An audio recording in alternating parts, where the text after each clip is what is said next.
Hey everybody, it's Matt.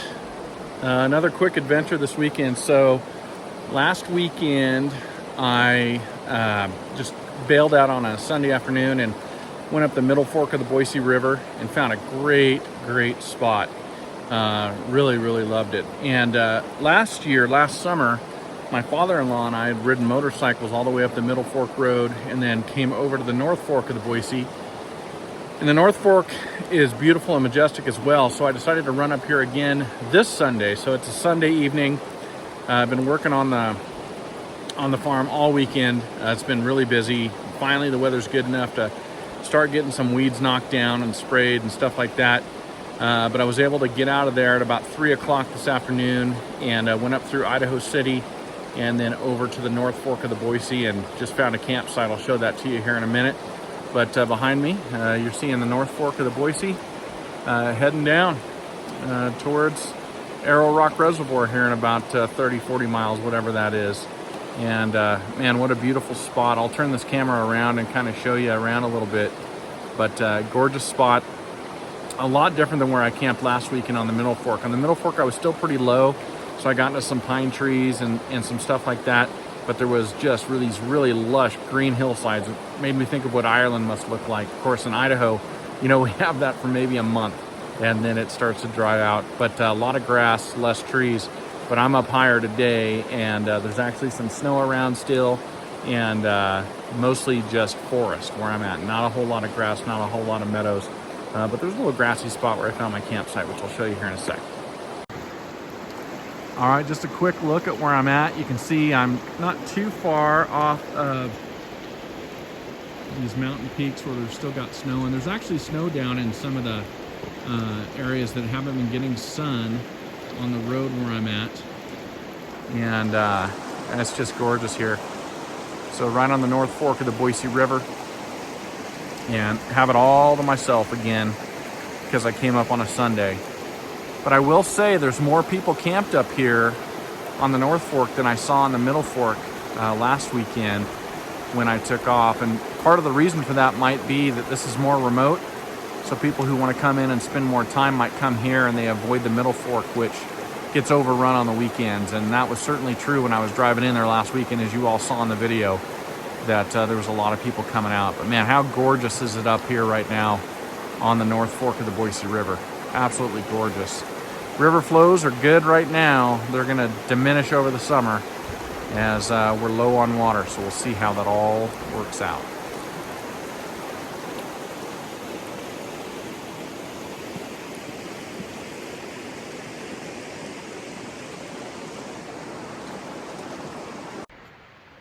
Well, hey everybody, I just want to take you on a walk. This is my campsite here, all by myself, which is great. And so we're on, let's see, May 22nd. So we're still looking at some greenery, but I think this is probably gonna stay green all year where I'm at here. But just walking away from my camp and down the road that leads out to the North Fork Road. There's the Alaskan back there. Everything's set up. And I'll do a more in-depth video there later tonight. You know, once I get all my twinkly lights and candles and lanterns and all that going, which is part of the fun of this, all right. So it's interesting. I've not always been one to go camping by myself, but man, I just got such cabin fever this winter, which I'm sure was enhanced by the fact that I bought my Alaskan in January and was just chomping at the bit to use it. And so I've run out, well, except for one trip, everything in the Alaskan has been by myself. It's been just me. But my wife finishes her school year here in a couple days. My daughter in a couple more days after that. Man, look at that big rabbit. Snowshoe Hare, but he's got his summer colors on. Let me see if I can zoom in. You guys see him right there? He just hopped out when I was taking this walk. Look at him. He is a big boy. You know, when I'm hunting in the winter, I always see tracks in the snow from Snowshoe Hare, but I never ever see him. But there's one right there. That's really cool. Really cool. So I'm gonna go ahead and say it's the first one I've ever seen, and it just happened to be there as I'm walking out to show you my camp. How cool is that? I wish this iPhone would zoom in further for you. I think if I go towards him, he's gonna spook and run, but let's see what I can do for you. Oh, I'm feeling very lucky right now to be filming this video for you guys and to have this happen. Seriously, this is the first time I've ever seen a snowshoe. I always see their tracks, but I never realized that they're that plump, that big. You probably can't tell it on video, but he's a big fat boy. He's lucky I brought dinner.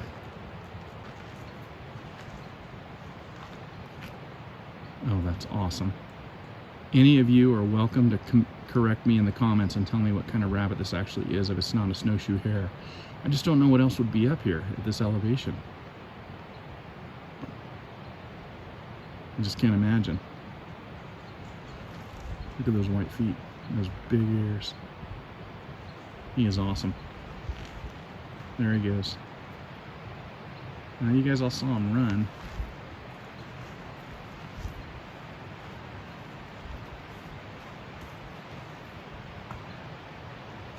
Well, he's definitely not too afraid of me. I wonder if people have been feeding him at this campsite.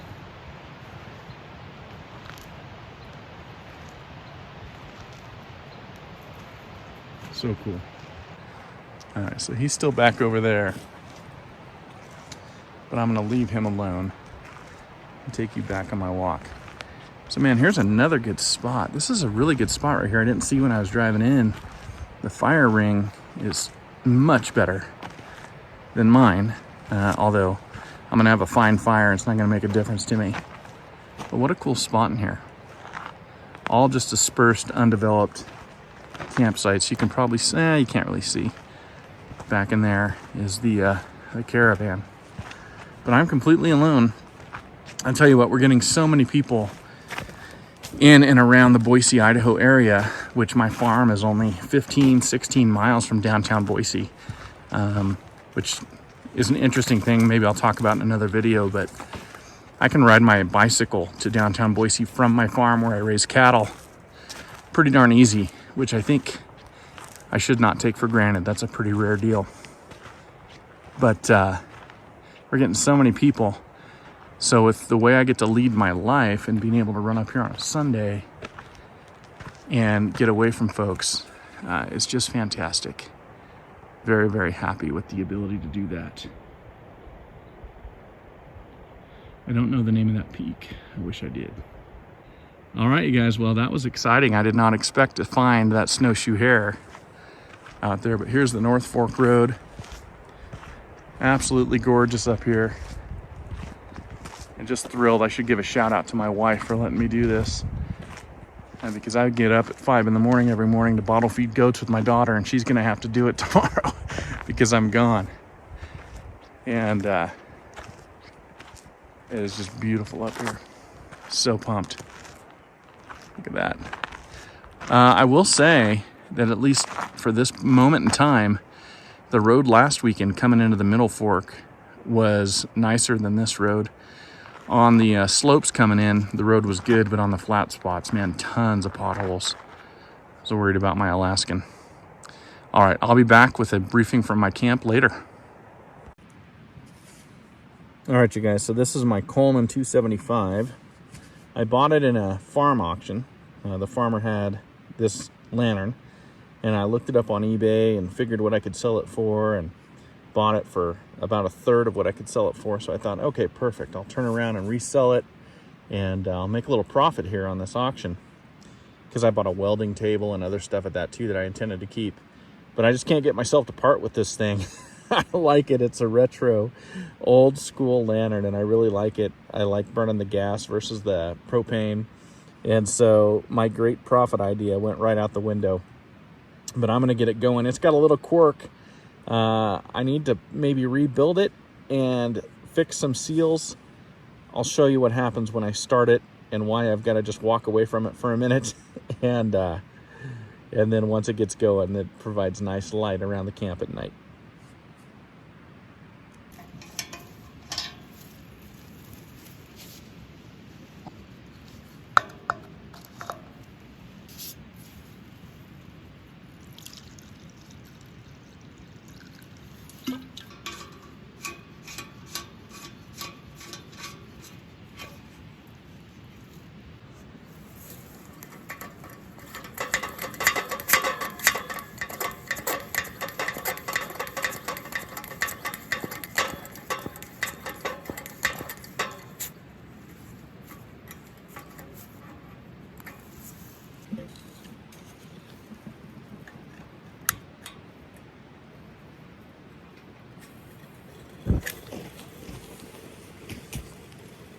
Well, I promised you the drama that I usually see with lighting this thing, but actually it's doing a lot better this time than it normally does. Normally I got flames coming out around the globe. I've only lit it 3 or 4 times since I bought it. So that was the best time I've had, the cleanest time I've had. Look at that. It's going like normal so far. That's great. Oh, well, maybe things are improving. Maybe I don't need to rebuild it. I'll get it hung up on my lantern stand here really quick, which I'm super pumped about, super excited about this lantern stand. I'll put a link into an affiliate link to Amazon on it on the show notes, but I'm really, really happy with it. It's got these really cool stakes that screw into the ground and hold it in place. And you can hang your lantern, and you guys probably all know, but if you get your lantern up high, you can get a lot better ambient light. What's funny about this lantern, this old gas lantern, is there's only one setting. Well, there's 2 settings. There's light and there's run. There's no high-low like the propane. So I like it because it's old school, but admittedly, the propane lanterns are a lot more convenient. They offer a lot more versatility, and I think they offer brighter light too. But that's not what having an Alaskan camper is about, and I like the retro stuff.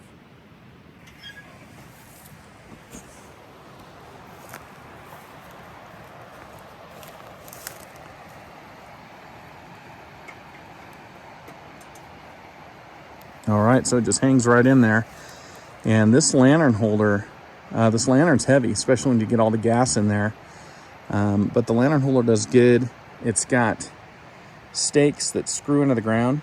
So instead of just stepping them in, you can actually screw them in, which gives them a little extra grab on the ground, which I like quite a bit. So I was excited. I saw Sterling Noren on his adventure motorcycle channel. He did a gear episode, and he had one of these lantern hangers hanging there. And I really like the idea. I don't think I found the one that he found, but I found this one. And Omuke, I don't even know where it's manufactured, but it's like one of the only ones I could find.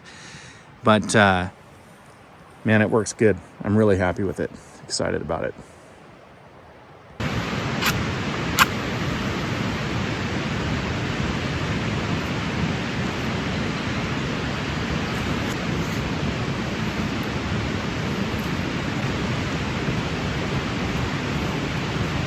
All right, everybody, I decided to give you a more detailed look at my camp.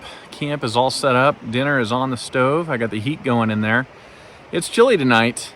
Last weekend was unseasonably warm. I slept with the windows open all night.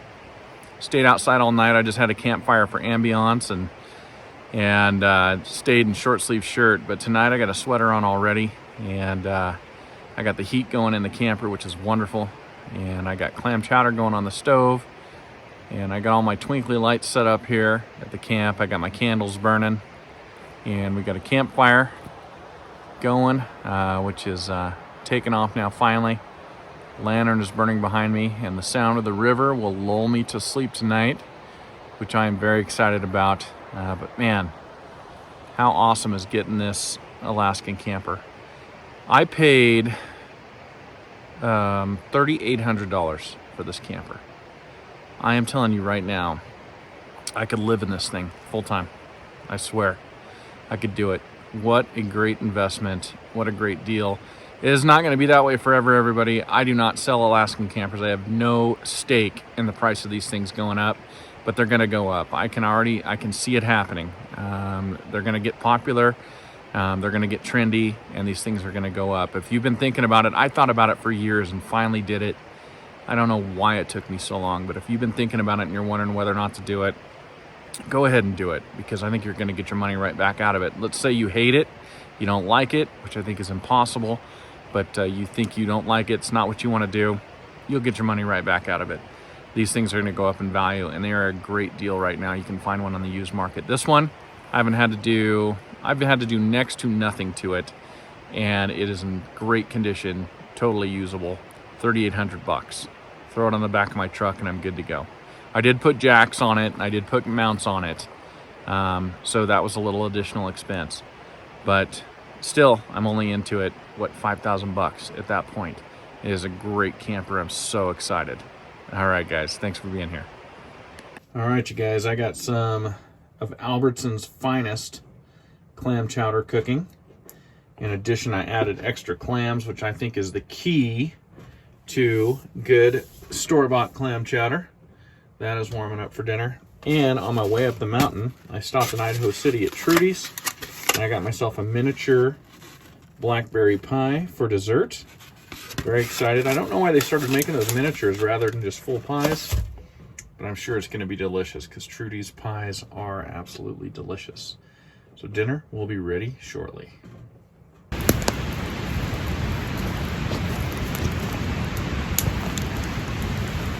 Oh.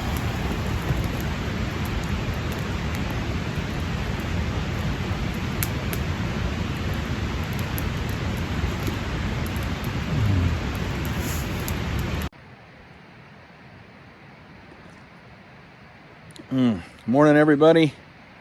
It is a beautiful morning up here on the North Fork of the Boise River. Great night's sleep in the Alaskan. I am so alone.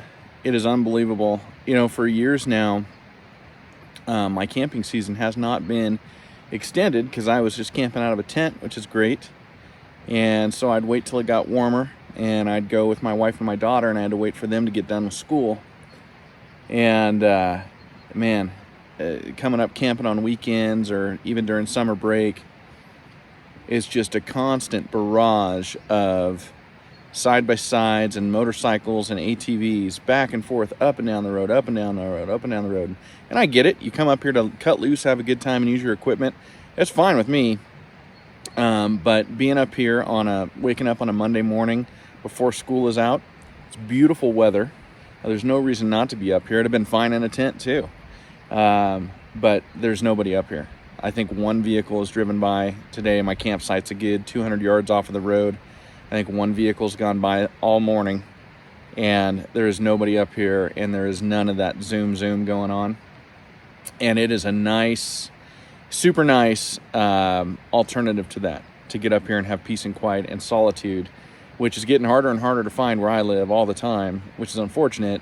But obviously, if you work your way around it and you design your life around, you know, what the current reality is, then that is possible. And it's gorgeous this morning. I'm pumped, always pumped to wake up in the Alaskan and see all that wood and all the grain. You know, you can see all the grain in the wood. Just out there this morning looking at the ceiling, that big long piece in the ceiling. Mine's a 10-footer, and trying to figure out how they cut that slab, what they cut that slab out of, and then got it down that thin to put up there on there. I don't know. Fascinating to wake up in one of those. So good morning, everybody, and looking forward to seeing you out here soon.